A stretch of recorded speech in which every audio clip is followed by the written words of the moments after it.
늘 올 때마다 반갑습니다. 네. 맞습니다. 매일매일 살아가는 게 하나님 은혜입니다. 네, 그죠? 맞아요. 은혜로 하루하루 살고 또 이렇게 말씀 공부하고 이런 일상이 참 소중한 일이다. 이런 생각이 듭니다. 오늘도 네. 열심히 한번 말씀을 배워보도록 하겠습니다. 네. 오늘은 11장 후반부를 하겠습니다. 요한복음 11장 하면 딱 어떤 사건 이렇게 기억이 나야 되거든요. 요한복음 11장. 나사로. 나사로가 어떻게 된 겁니까? 죽었다가 여튼 살았어요. 죽었다가 네. 예수님께서 살리셨습니다. 살리셨어요. 죽은 지 며칠 된 나사로를 살리셨습니다. 3일. 사흘. 사흘. 아닙니다. 하루 이틀 아니 나흘, 이틀 됐는데 나흘. 나흘째. 나흘. 그죠? 사흘이 아니고 나흘. 나흘. 죽은 지 나흘. 그러니까 사흘까지는 혹시라도 다시 소생할 가능성이 조금은 있지 않을까 하는 생각이고, 나흘은 이제 이 몸이 이제 죽은 몸이 부패되기 시작하기 때문에 완벽한 죽음, 더 이상한 회생의 가능성이 없다. 이렇게 생각하던 시대였거든요. 네. 그러니까 예수님께서 어떤 사람이 와서 친한 친구가 병들었습니다.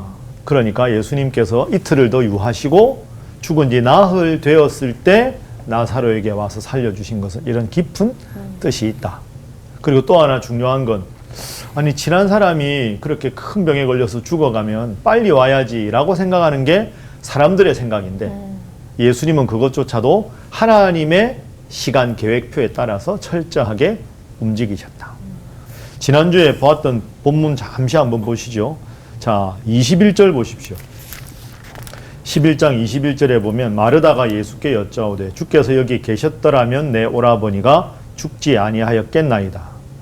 주께서 여기 계셨더라면 예수님 이왕 오실 거 좀 죽기 전에 오시지. 마르다가 이렇게도 말하죠. 이제라도 주께서 무엇이든지 하나님께 구하시는 것을 하나님이 주실 겁니다. 하니까 그래 내 오라비가 다시 살아나리라. 그러면 지금이라는 대답이 나와야 되는데 네. 마르다는 마지막 날 부활 때에는 다시 살아날 줄을 내가 압니다. 죽기 전에 오시든가 나사로가 살리라. 예, 마지막 날 살리실 것은 믿습니다. 그런데 중요한 건 뭡니까? 지금 여기서도 기적을 일으키실 예수님에 대한 믿음은 없었다. 네. 그러니까 마르다가 믿음이 좋은 여인이었지만 그 점에서는 불충분한 믿음이었다. 그리고 이게 마르다뿐 아닙니다. 마리아도 마찬가지죠. 32절에 보시면 마리아가 예수님 만났을 때도 그 말 앞에 엎드려 이르되 주께서 여기 계셨더라면 내 오라버니가 죽지 아니하였겠나이다. 마르다와 똑같습니다. 그러니까 이 본문에서 예수님께서 나사로를 살려주신 것도 중요하지만 우리가 믿음 생활하는 우리 입장에서는 그때 큰일 생기기 전에 예수님께서 하셨으면 혹은 저 장래에 하실 것을 믿는 게 아니라 지금 이 순간에 죽은 지 나흘이나 된 완벽한 절망의 순간에도 예수님은 능력으로 죽은 자를 일으키실 수 있다. 그러니까 지금 여기의 신앙이 중요하다. 오늘 수업 요한복음 33강 예수님을 죽이려고 모의하는 사람들. 자, 오늘은 이 기적 이후에 어떤 일이 일어났는가를 한번 45절부터 살펴보도록 하겠습니다. 네. 자, 보규 씨가 45절 한번 읽어주십시오. 마리아에게 와서 예수께서 하신 일을 본 많은 유대인이 그를 믿었으나 예, 많은 유대인들이 야 와서 보니까 예수님이 죽었던 나사로를 살리시는구나. 야 위대한 분이다 하고는 믿는 사람들이 많이 생겼습니다. 그런데 그런 사람들만 있는 게 아닙니다. 범키 씨가 46절 한번 읽어주십시오. 그 중에 어떤 자는 바리새인들에게 가서 예수께서 하신 일을 알리니라. 그렇죠. 그냥 이 알린 게 아닙니다. 바리새인들이 종교 지도자들이잖아요. 이들이 예수님의 적대자들이죠. 그러니까 이들한테 가서 보고를 한 겁니다. 큰일 났습니다. 나사로를 살렸습니다. 그러니까 지금 나사로를 살리신 기적 앞에 와 위대한 분이다 하고 예수님 믿는 사람들도 생겼고, 어떤 사람들은 바리새인과 사두개인의 하수인들이라 이 일이 있자마자 빨리 가서 큰일 났습니다. 어떡합니까? 많은 사람들이 예수라는 사람을 따르려고 합니다. 그러니까 기적을 일으킨 사건 앞에 두 가지 다른 반응이 오늘 본문에 45절, 46절에 소개가 됩니다. 자, 그렇게 이렇게 민심이 둘로 나뉘니까 47절 보십시오. 자, 수지 씨가 47절 한번 읽어주십시오. 이에 대제사장들과 바리새인들이 공회를 모으고 이르되 이 사람이 많은 표적을 행하니 우리가 어떻게 하겠느냐. 자, 공회를 모으다. 이 공회가 뭘까요? 공회. 사내들이. 산헤드린, 공의회라고도 하고 공회라고도 합니다. 맞춘 거예요, 보교가? 그렇죠, 산헤드린. 와, 와, 들어보셨어요, 역시 산헤드린? 네, 들어봤지만. 예, 와, 들어보셨어요. 제가 앞부분에도 설명했는데. 너무 네. 들어봤죠. 수지 씨 한번 설명은. 그렇게 사내들이 예. 들어만 봤다, 보교가. 설명을. 들어보셨죠? 이 산헤드린 공회는 그 당시 이스라엘이 어느 나라 식민지였습니까? 로마. 로마 식민지잖아요. 네. 그럼 로마 식민지니까 로마 황제를 대신해서 이 식민지인 이스라엘을 다스리는 제일 높은 사람이 있었겠죠. 황제를 대신해서 식민지를 다스리는 제일 높은 지위에 있는 사람. 로마 총독. 누굽니까, 예수님 당시에? 예수님 당시에 십자가에 못 박게 예수님을 내어준 총독. 빌라도. 그렇죠. 그러니까 우리가 일제 36년 동안에 일본을 대신해서, 일본 정부를 대신해서 그 이토 히로부미 총독이 우리나라에 왔었잖아요. 그쵸. 네. 그런 식으로 총독이 식민지니까 총독은 로마 사람이죠. 그러니까 이게 이제 실권으로는 가장 높은 사람인 겁니다. 네. 그런데 총독이 그 식민지의 모든 상황을 알 수 없잖아요. 네. 그리고 총독은 임기가 끝나면 또 돌아가야 될 거 아닙니까? 그러면 그 식민지를 나름대로 제일 잘 아는 그 식민지 그 나라의 지도자들로 하여금 기본적인 입법, 사법, 행정 중에서 입법이야 로마의 법을 따라야 되니까 기본적인 사법과 행정의 최고 책임자들이 모인 곳이 산헤드린 공회입니다. 그러니까 산헤드린 공회 회원들은 우리가 아는 바리새인들, 네. 서기관들, 그 다음에 대제사장들, 그 다음에 그 해의 대제사장. 그러니까 대제사장을 역임했던 사람들도 있고 네. 그 해의 최고 높은 대제사장이 있겠죠. 그 사람이 공회의 장이 되는 겁니다. 그러면 해 대제사장. 종교적인 성향을 띤 그런 건 그런 거죠. 그런 왜냐하면 거예요? 이스라엘 자체가 워낙 종교적이잖아요. 아. 유대. 그래서 구약의 율법. 그러니까 기본적으로 로마의 총독은 식민지에서 아주 큰 죄를 지었을 때 생사를 결정할 수 있는 생사 여탈권은 총독에게 있습니다. 그러니까 예수님이 십자가에 못 박혀 돌아가실 때 무리들이 예수를 십자가에 못 박아라. 그랬을 때 빌라도가 이 사람한테 죄가 없다. 그러다가 마지막에 허락을 해주잖아요. 네. 그러니까 마지막에 사람을 죽일 수 있는 사형 언덕권은 오직 로마 총독에게 있습니다. 그걸 제외하고 식민지를 잘 다스리기 위해서 예를 들어서 법적인 어떤 분쟁이 있으면 총독은 잘 모르니까 그런 것을 어느 정도 권한을 줘서 여기서 알아서 해서 특별한 문제가 없으면 허용해주는 최고의 사법과 행정의 최고 의결기관이 산헤드린 공회입니다. 그러니까 여기는 대제사장, 그러니까 대제사장들이라고도 볼 수 있겠죠. 네. 이미 역임했던 사람들, 그 다음에 바리새인들, 서기관들, 율법학자들, 그 다음에 제사장들, 이런 사람들이 모인 겁니다. 인원은 70명. 왜 70명일까요? 70명 들어보신 적 없습니까?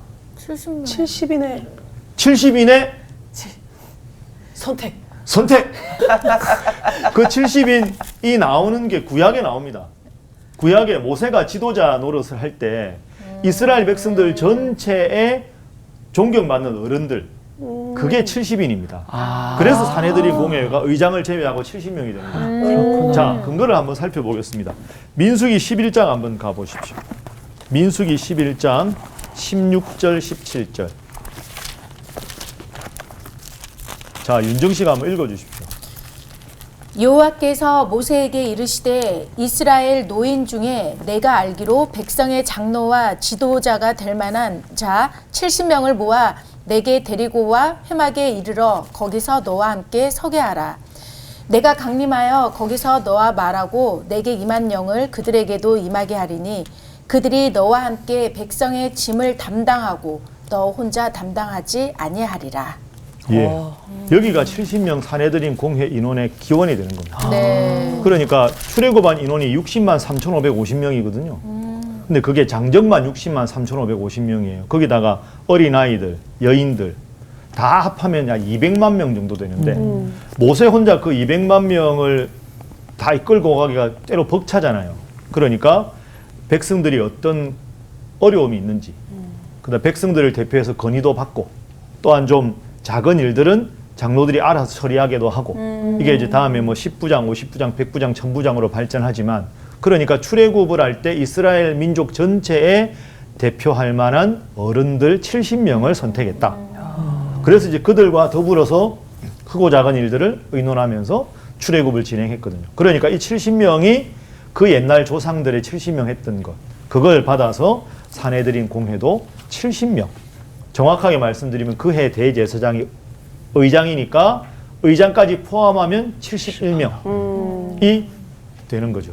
자, 거기서 어떤 결정을 하느냐. 다시 47절 보면 이에 대제사장들과 바리새인들이 공회를 모으고 사내들인 공회를 모으고 이제 회의를 하는 겁니다. 이 사람이 많은 표적을 행하니 우리가 어떻게 하겠느냐. 이 사람이 누굴까요? 예수님이죠. 예수님이 수많은 표적을 행해서 많은 사람들이 예수를 따르기 시작하고 믿기 시작한다. 어떻게 했으면 좋겠느냐. 48절. 만약에 그 예수를 이대로 두면 모든 사람이 그를 믿을 것이요. 그리고 로마인들이 와서 우리 땅과 민족을 빼앗아 가리라. 48절이 잘 이해가 되십니까? 안 돼요. 잘 안 됩니까? 보기 씨 왜 잘 안 되십니까? 아, 뜬금없이 로마인들 얘기가 나오니까. 뜬금없죠. 네. 왜 이렇게 뜬금없이 이 사람들이 이 이야기 할까요? 그러니까 이 사람들은 지금 이렇게 생각하는 겁니다. 여러분 생각해 보세요. 그 당시에 종교적으로 아주 기득권을 가진 사람들이 사내들인 공회 회원들이잖아요. 네. 그 당시에 바리새인이 한 6천 명 정도 됐다고 제가 말씀드렸죠. 사두개인은 숫자가 적었지만 몇천 명 됐거든요. 그러면 일반 백성들이 있고 그들 위에 말씀을 기록하는 서기관들, 제사를 관리하는 제사장들, 그 다음에 율법을 가르치는 바리새인들, 그 다음에 비슷한 일을 하는 사두개인들, 이런 최소한 수천 명, 10,000명 이상의 쉽게 말하면 말씀에 대한 전문가들이 있는 겁니다.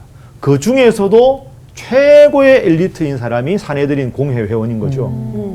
이 사람들은 그 당시에 가장 종교적인 권력을 많이 누렸던 사람들. 요즘 하는 말로 그 기득권 세력이면서 예수님 믿는 사람들을 방해하니까 부패한 사람들이잖아요. 네.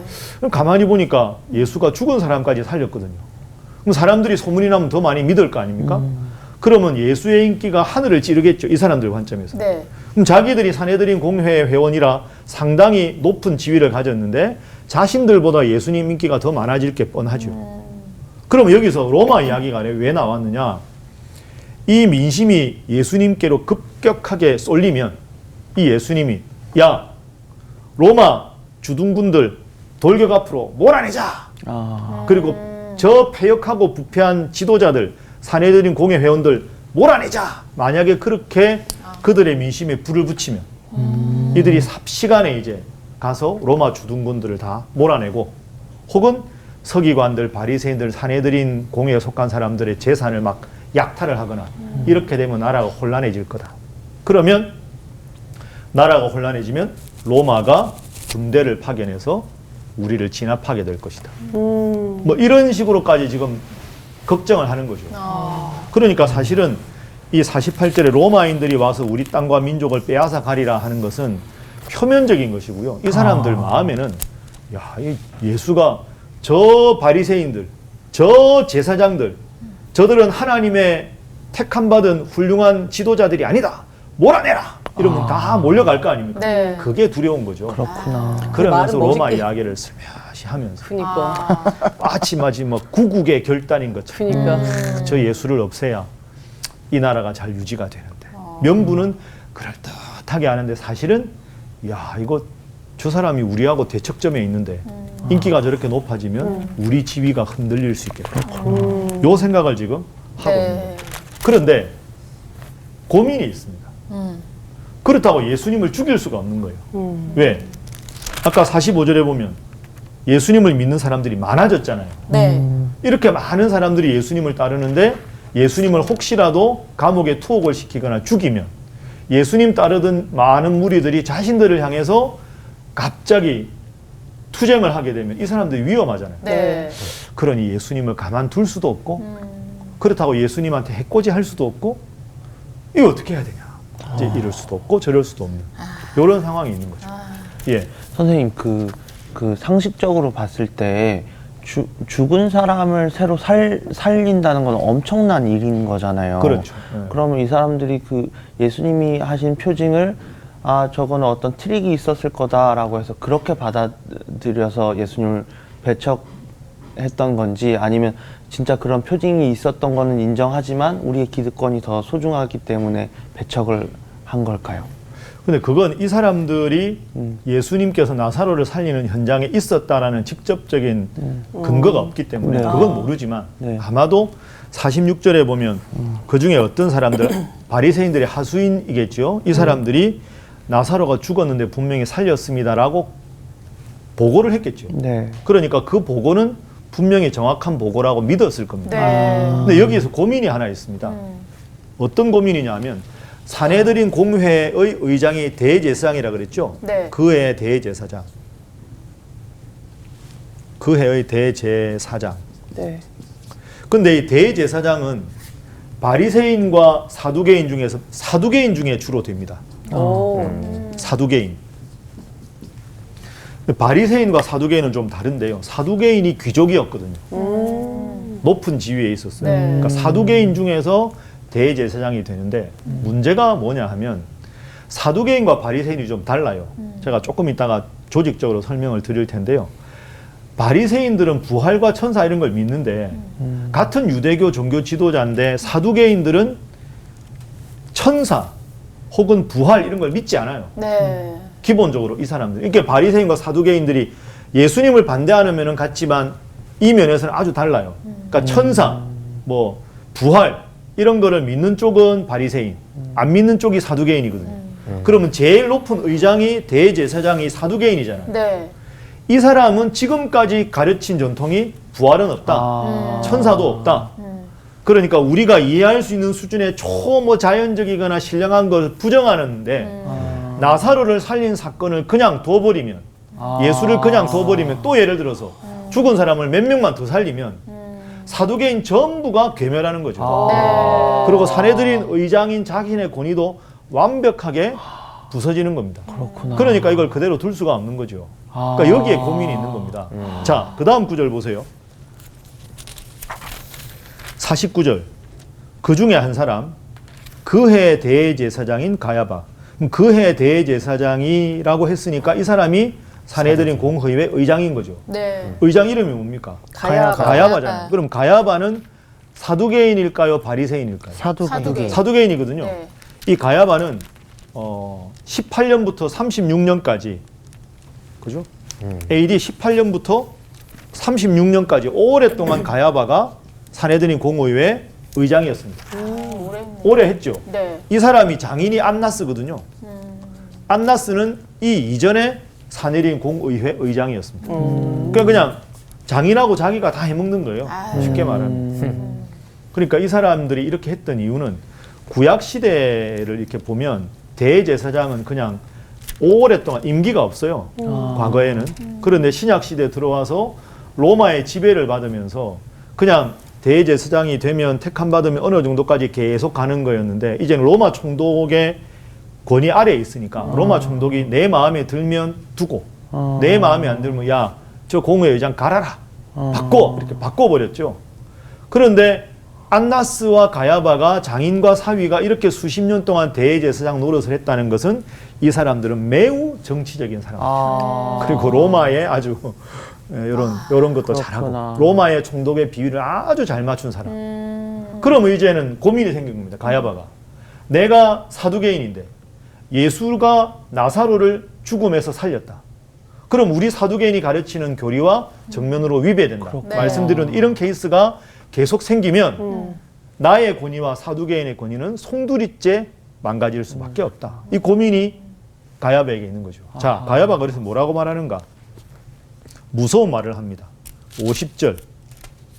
자, 50절은 수지 씨가 한번 읽어주십시오. 한 사람이 백성을 위하여 죽어서 온 민족이 망하지 않게 되는 것이 너희에게 유익한 줄을 생각하지 아니하는도다 하였으니.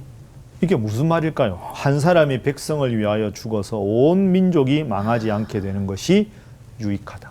예수님을 예수님을- 죽이자는 거죠. 그 말입니다. 죽이는 게 유익하다. 아무튼 말은 되게 번지르. 그렇죠. 말은 번지르르하게 온 하죠. 민족이 망하지 않게. 그러니까 가야바가 상당히 정치적인 인물이거든요. 딱 보니까 자, 야 쉽게 말하면 뭘 고민하냐? 뭘 고민해? 예수? 뭘 고민해? 한 사람을 죽여서 한 민족이 살면 그게 좋은 거 아니야? 이 말은 야 걱정하지 마. 예수 죽여라. 그럼 아무 문제 없이 해결된다. 무서운 말을 지금 하고 있는 거죠. 네. 그렇죠. 자, 그러면 방금 질문 나온 대로 이 우리가 바리새인들이 자꾸 나오고요. 서기관들이 자꾸 나오고 네. 그다음에 사두개인들이 자꾸 나오니까 이걸 잠깐만 좀 비교를 해 보죠. 네. 바리새인, 사두개인. 그러니까 제사장은 제사 지내는 사람, 서기관들은 율법을 이렇게 베껴서 기록하는 사람. 네. 근데 바리새인과 사두개인은 예수님 당시에 가장 예수님에 대해서 적대적인 종교 지도자들이었잖아요. 숫자는 바리새인이 더 많습니다. 최소한 6천 명, 많으면 3만 명, 요즘엔 한 6천 명 정도 보는 것 같아요. 6천 명 정도. 대충. 사두개인은 정확한 숫자는 모르지만 바리새인보다는 숫자가 적었다. 그런데 이제 바리새인이라는 말의 뜻은요, 분리된 자들 이런 뜻입니다. 되게 영어로 하면 세퍼레이트. 이게 이제 바리새인이라는 말의 뜻입니다. 그러니까 우리가 지난번에 한번 그 예수님 오시기 전까지 신구약 중간사를 다루어 봤는데 옛날에 이제 그 남유다가 바벨론에게 멸망당하고 바벨론이 페르시아에게 멸망당하고 그러다가 알렉산더 헬레니즘 제국이 시작되고 헬레니즘 시대의 거의 마지막에 안티오쿠스 에피파네스라고 아주 극악무도한 왕이 나와서 그 예루살렘 성전에서 제사 못 드리게 하고 제우스를 섬기게 하고 부정하던 짐승인 돼지를 올려놓고 온갖 나쁜 짓을 했잖아요. 그러면서 이제 마카비 혁명이 일어나고 이러면서 기원전 160년, 167년, 6년 이 어간에 이런 헬레니즘이 우리 그 율법을 파괴하고 할례 제도를 파괴하고 성전을 파괴하는 것에 대해서 항의하면서 항거가 일어난 게 마카비 혁명이거든요. 네. 그러면서 이제 이들을 일시적으로 몰아내고 하스모니안 왕조라고 유대교를 복구하는 그런 왕조가 들어섰다. 약 400년 만에 이제 유대인들만의 왕조가 들어선 거죠. 그때부터 활동하기 시작한 그 사람들이 바리새인과 서기관들. 그러니까 바리새인들은 기본적으로 우리는 이교도의 풍습을 반대한다. 우리는 유대교 율법을 지키겠다. 혹은 다른 종파가 아니라 더 우리는 율법을 충실하게 하겠다. 우리는 너희들과는 구별된 존재다. 분리된 존재다. 그래서 분리된 자들이라는 명칭이 저기서 나온 겁니다. 그럼 분리의 대상이 뭐냐? 헬레니즘화된 이교도 문화에 대한 분리라고도 볼 수 있고 다른 뭐 사두개인이나 이런 종파와 분리됐다고 볼 수 있지만 어쨌든 거룩한 걸 강조하는 사람들. 그러면 이 사람들이 강조하는 건 유대교에서 제일 중요하게 생각하는 율법, 율법을 가르치는 회당 네. 이런 걸 강조하는 게 바리새인입니다. 그런데 그러다 보니까 회당에는 사람들이 모이잖아요. 네. 그러니까 백성들하고는 좀 더 거리가 가까운 거죠. 여기에 비해서 사두개인들은 숫자는 적었지만 말씀드린 대로 귀족들입니다.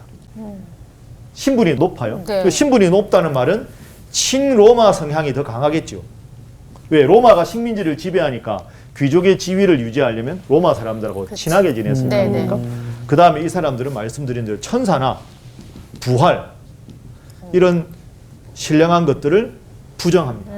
바리새인들은 인정하고. 네. 그러니까 이 부분에서는 좀 서로 달라요. 이게 가장 대표적인. 말씀드린 가야바는 사두개인이니까 예수님이 죽은 사람을 살렸다. 죽여라. 이렇게 되는 거죠.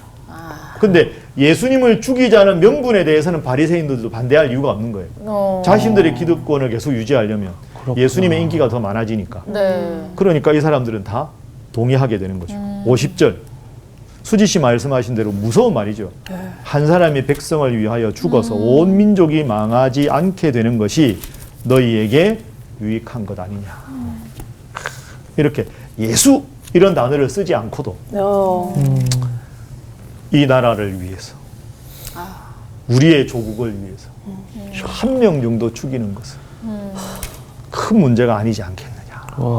탁 던지면서 노골적으로 야 죽여. 다 해결되는데 뭐 걱정해.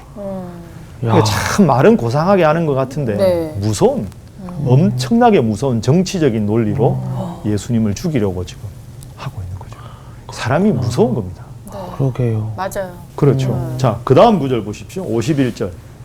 이 말은 스스로 함이 아니요 그 해 대제사장이므로 예수께서 그 민족을 위하시고 또 그 민족만 위할 뿐 아니라 흩어진 하나님의 자녀를 모아 하나가 되게 하기 위하여 죽으실 것을 미리 말함이러라. 이건 요한의 해석입니다. 네. 이 해석을 잘 보세요. 50절은 무서운 말씀이죠. 방금 이야기한 대로 야 예수 죽여라. 그랬는데 가야바는 분명히 정치적인 목적으로 야 우리 기득권을 보호하려면 저 예수 죽여버려. 정치적인 생각으로 영적인 것, 뭐 하나님의 뜻 아무런 고려가 없었는데 요한은 이걸 기가 막히게 성경의 그 하나님의 구속의 관점에서 해석하는 겁니다. 51절. 이 사람은 스스로 그냥 말한 것 같지만 스스로 한 게 아니다. 52절. 예수님께서 죽으시는 것은 민족만, 이스라엘 백성들, 유대인들만을 위한 게 아니라 흩어진 하나님의 자녀는 유대인이 아닌 사람들. 누굴까요? 이방인들. 그러니까 예수님은 앞으로 십자가에 죽으실 건데 네. 그건 유대인만을 위한 게 아니라 흩어진 이방인들을 모아서 하나가 하나님의 자녀로 하나가 되게 하기 위해서 죽으실 것을 미리 말한 것이다. 그러니까 가야바는 지금 예수 죽여서 후환을 없애면 된다라고 말했지만 자신의 생각이 아니라 그 생각, 정치적인 생각까지도 담아서 하나님은 예수님께서 이 온 인류의 구원을 위해서 십자가에서 죽으실 그 계획을 가야바의 입을 통해서 말씀하신 것이다. 가야바는 지금 어떻게 보면 하나님의 거대한 계획에 그쵸. 어떻게 보면 일조를 하게 된 거죠. 예. 그런 생각이 전혀 없었는데 이게 이제 신약의 다른 본문하고 어떻게 연결되냐면요. 마가복음 10장 45절 한번 찾아보십시오. 예수님의 삶에 대한 아주 중요한 요절입니다. 마가복음 10장 45절. 보규 씨가 한번 읽어주십시오. 인자가 온 것은 섬김을 받으려 함이 아니라 도리어 섬기려 하고 자기 목숨을 많은 사람의 대속물로 주려 함이니라. 그러니까 예수님은 많은 사람들을 위해서 대신 죽으신 것. 그러니까 정치적으로 예수를 죽이자라고 하는 이 정치적인 계산마저도 하나님은 거대한 예수님의 십자가 구속의 도리로 연결시키셔서 그걸 지금 요한은 우리에게 알려주는 거다. 그러니까 예수는 단순하게 정치범으로 죽은 게 아닙니다, 여러분.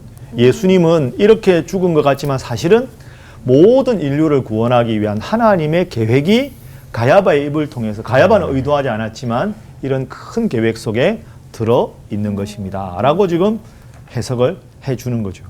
그리고 이어서 53절. 이날부터는 그들이 예수를 죽이려고 모의하니라. 사내들인 공회가 공식적으로 결정해서 앞으로 예수를 체포해서 죽이자라고 결정을 하였다. 자, 여기서 한번 생각해 보세요. 우리가 앞에서도 보았지만 그 100마리 양과 목자 비유 기억나시죠? 네. 뭡니까, 윤정 씨? 그거요? 예. 목자가 있는데 네. 양이 100마리가 있는데 네. 한 마리가 길을 잃었을 때 그 잃은 양을 찾는 목자. 목자가 거기서 누굴까요? 예수님. 그렇죠. 네. 그러니까 예수님은 한 마리 길 잃은 양도 끝까지 찾으시는 게 예수님인데 이게 묘한 대비가 가야바는 한 사람 좀 죽이는 거는 아무 일도 아니라고. 악하다. 그죠? 맞아. 우리가 살려고 한 명 죽이는 거 그냥 죽여. 이게 가야바의 논리고. 어떻게 보면 세상적인 논리고. 네, 네. 예수님은 엄청난 비교다. 잃은 양 한 마리를 찾기 위해서 끝까지 찾으시고 온 산을 헤매시고 찾으면 어깨에 둘러매고 와서 친구들 불러서 잔치하고. 그러니까 한 마리 양을 위해서 자기의 모든 걸 바치는 예수님과 자신의 기득권을 위해서 한 명 죽이는 거에 대수롭지 않게 여기는 가야바의 논리가 여기서 딱 지금 부딪히고 있는 네. 그런 장면입니다. 이런 거 들어보셨습니까? 미끄러운 경사면 이론. 쉽게 생각하면 이런 겁니다. 여러분 어릴 적에 학교 운동장 가면 미끄럼틀 있잖아요. 네. 미끄럼틀이 이렇게 올라가서 위에서 딱 탈 때 타고 내려가려고 그러는데 친구가 야 하고 부르면 왜 이렇게 설 수 있어요. 네. 그런데 미끄럼틀 타서 중간 이하로 내려와서 가속도가 붙으면 누가 부르면 못 써요. 가속도가 붙어서 쭉 내려가잖아요. 그렇죠. 맞아요. 이 사람들이 지금 처음부터 예수님을 죽여야 되겠다고 생각한 건 아니잖아요. 우리는 종교적으로 권력을 가진 사람들이다. 다른 무엇보다 우리의 권력을 유지하는 게 중요하다. 이 권력에 누구라도 타격을 입혀서는 안 된다. 그런데 예수님이 점점 인기가 많아지잖아요. 그러다 보면 우리의 종교적인 인기가 더 중요한데 예수님이 방해할 때 처음부터 내가 뭐가 잘못됐나 이렇게 돌아보지 않고 이 목적을 계속 강화하다 보면 이것만 보이는 거죠. 네. 맞아요. 그러다 보니까 이게 강화가 되면 결국은 죽은 사람을 살리는 위대한 기적을 일으켰는데 야, 쟤 죽여.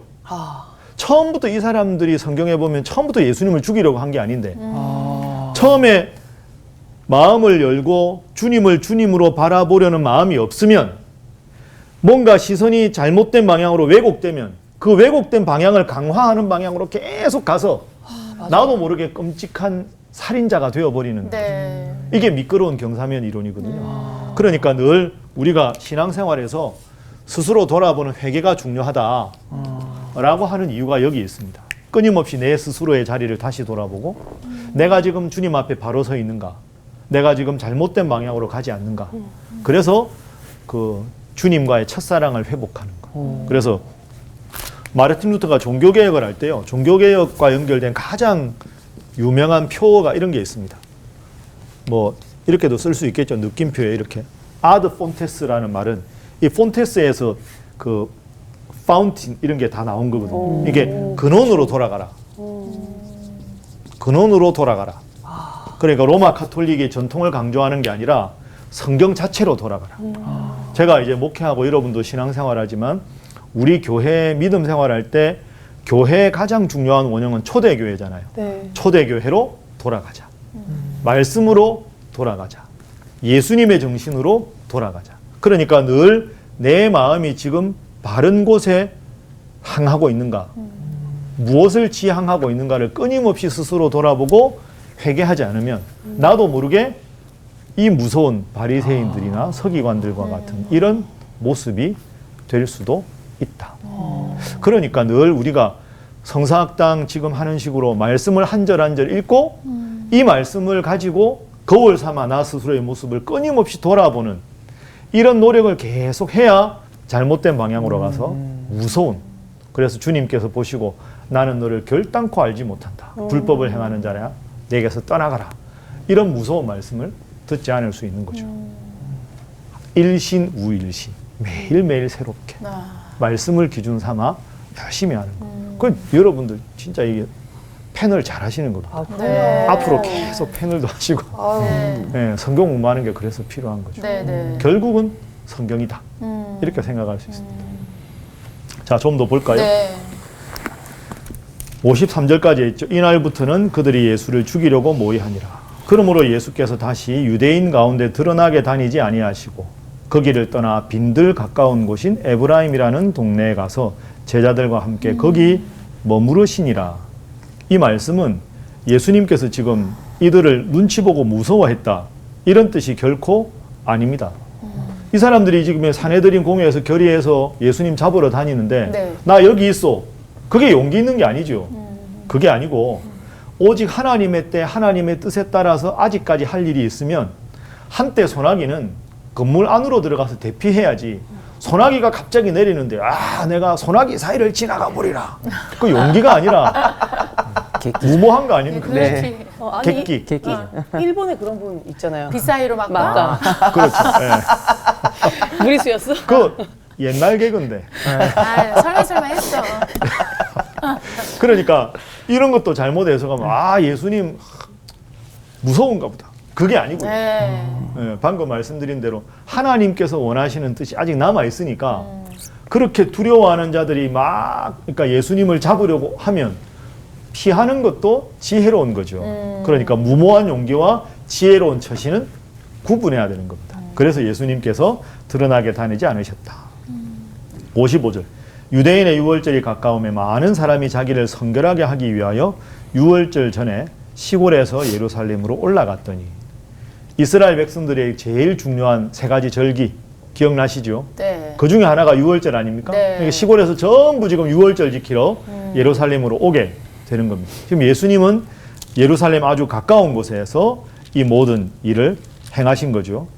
11장 우리 시작할 때 1절에 보면 베단이라고 나와 있었잖아요. 네. 베단이가 예루살렘에서 한 3km 정도? 그러니까 아주 가까운 곳이거든요. 네. 그러니까 순례객들이 전부 예루살렘으로 모여서 유월절 지키러 모이는 상황. 예수님 돌아가신 게 유월절 명절 기간에 이제 12장부터 보면 그 마지막 예수님의 일주일의 삶이 드러나거든요. 그러니까 지금 어떻게 보면 아주 긴장이 고조되는 과정입니다. 네. 예수님의 인기는 점점 많아지고 시골에서 더 많은 사람들이 몰려와서 예수님에 대한 소문이 점점 퍼져가고 사내들인 공회에서는 이제는 예수를 죽이자고 결정을 했고 그러면 예수님의 기적을 본 사람들 그 기적에 대한 엄청나게 많은 소문들 그리고 적대자들은 죽이려고까지 하고 있는 상황. 그럼 이게 아주 팽팽한 긴장 속에서 지금 11장이 진행이 되고 있는 거죠. 이 사람들이 소문을 들었습니다. 56절. 그들이 예수를 찾으며 성전에 서서 서로 말하되 너희 생각에는 어떠하냐? 그가 명절에 오지 아니하겠느냐 하니. 야, 예수가 죽은 사람도 살렸대. 야, 우리 동네에서는 그 기적도 행했는데 야, 나 저 시골에 있을 때 그 예수 왔거든. 대단하던데? 이러면서 막 소문이 난 거죠. 네. 그러면서 그러면 이렇게 많은 사람들이 모이면 분명히 예수가 오지 않겠냐. 야, 예수가 왔었대. 저기 있대. 뭐 내일 온대. 막 소문이 나고 있는 상황이 56절. 너희 생각에는 어떠하냐? 그가 명절에 오지 아니하겠느냐 하니 이는 대제사장들과 바리새인들이 누구든지 예수 있는 곳을 알거든 신고하여 잡게 하라 명령하였음이라. 한쪽에서는 야, 지금부터 예수를 만나면 체포하라. 죽여라.